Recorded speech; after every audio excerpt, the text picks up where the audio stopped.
మరో పక్కన ప్రభలు కట్టి డాన్స్ బేబీ డాన్సులు, కామెడీ షోలు, తొక్కుడు బిళ్ళ ఆటలు, చెమ్మ చెక్కలు,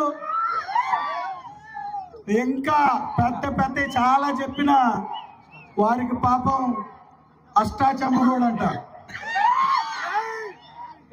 పాపం అనివార్య కారణాల వలన వాళ్ళు కొన్ని మాత్రమే చేశారు, అవి కూడా పూర్తిగా చేయలేదంట. ముగ్గుల పోటీలు మనం పెడితే వాళ్ళు కూడా ముగ్గుల పోటీలు పెడతారు. వాళ్ళకు వచ్చినటువంటి నంబర్ కంటే ముగ్గులు వేసినటువంటి వాళ్ళ నంబర్ మనదెంతో తెలుసా? 70 ముగ్గులు వారి కంటే ఎక్కువ మన వాళ్ళు వేసారు. కేవలం వైఎస్ఆర్ కాంగ్రెస్ పార్టీ మన మహిళలు చేసినటువంటి ప్రోగ్రాంతో పోటీ పడలేకపోయారు. ఇది వాస్తవం. ఇది ప్రతి ఒక్క వైఎస్ఆర్సీపీ నాయకుడి యొక్క విజయం.